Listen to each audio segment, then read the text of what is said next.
Hello friends, lotus coaching classes के online YouTube channel पर मैं आपका स्वागत करता हूं। आज हम आपके सामने लेकर आए बड़ा ही इंटरेस्टिंग टॉपिक हम आपके सामने लेकर आए, sex determination of child in human being.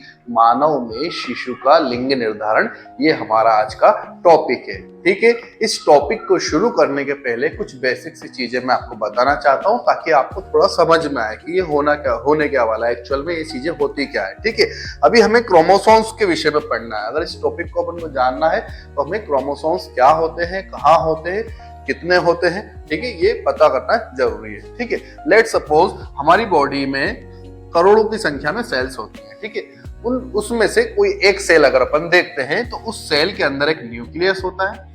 ठीक है, जितना काम का उतने अपन बात कर रहे हैं। एक न्यूक्लियस होता है, उस न्यूक्लियस के अंदर क्रोमोसोम्स होते हैं। क्रोमोसोम्स होते हैं वो पेयर्स में होते हैं, 23 पेयर्स क्रोमोसोम्स होते हैं। ठीक है, ध्यान दीजिए, इन्हीं क्रोमोसोम्स के अंदर जीन्स होते हैं, जीन्स। ठीक है, और ये क्रोमोसोम्स जीन्स को लेकर इधर से उधर ट्रांसफर करते हैं। ठीक है, ध्यान देने की बात यह है। ठीक है, अब देखिए 23 पेयर्स में से 22 पेयर्स ऑफ क्रोमोसोम्स सेम रहते हैं। ठीक है, या किसी एक ही फील्ड में वो कार्य करते हैं, और एक पेयर ऑफ क्रोमोसोम थोड़ा अलग होता है। देख लेते हैं अपन यहाँ पर 22 पेयर्स प्लस 1। ये 22 पेयर जो क्रोमोसोम्स के होते हैं उन्हें हम ऑटोसोम्स कहते हैं। क्या कहते हैं? ऑटोसोम्स कहते हैं। और ये जो एक डिफरेंट पेयर जो बच जाता है इसी को हम सेक्स क्रोमोसोम कहते हैं। एक्चुअल में हमें अभी इसी क्रोमोसोम के विषय में पढ़ना है। ठीक है, ये जो ऑटोसोम्स होते हैं, 22 पेयर्स ऑफ ऑटोसोम्स होते हैं, यह मानव में बच्चे के हाइट, हेल्थ, आंखें, बाल वगैरह इन सारी चीजों का निर्धारण करते हैं। ठीक है, और ये जो एक पेयर रह जाता है जिसको हम सेक्स क्रोमोसोम कहते हैं, यही शिशु के लिंग निर्धारण का कार्य करता है। ठीक है, आपको इतना समझ में आया? ये एक सेल है, सेल के अंदर न्यूक्लियस है, न्यूक्लियस में क्रोमोसोम्स होते हैं, तो क्रोमोसोम्स पेयर्स में होते हैं, 23 पेयर्स में होते हैं। ठीक है, इन्हीं क्रोमोसोम्स के अंदर जीन्स होते हैं, और जो 23 पेयर्स जो क्रोमोसोम्स के होते हैं उसमें 22 प्लस 1 होते हैं। ठीक है, 22 सेम होते हैं, एक डिफरेंट होता है। 22 जो सेम रहते हैं उनको अपन क्या कहते हैं? ऑटोसोम्स कहते हैं, और एक जो डिफरेंट रहता है उसको अपन सेक्स क्रोमोसोम्स कहते हैं। ठीक है, यहां तक की कहानी समझ में आई। इसके आगे अपन बात करते हैं। अब आपको फटाफट समझ में आने वाला है, ध्यान से देखिएगा। ठीक है, जो हमने बोर्ड पर लिखा है उसको देखिए एक बार। Each cell of human being contains 23 pairs of chromosomes.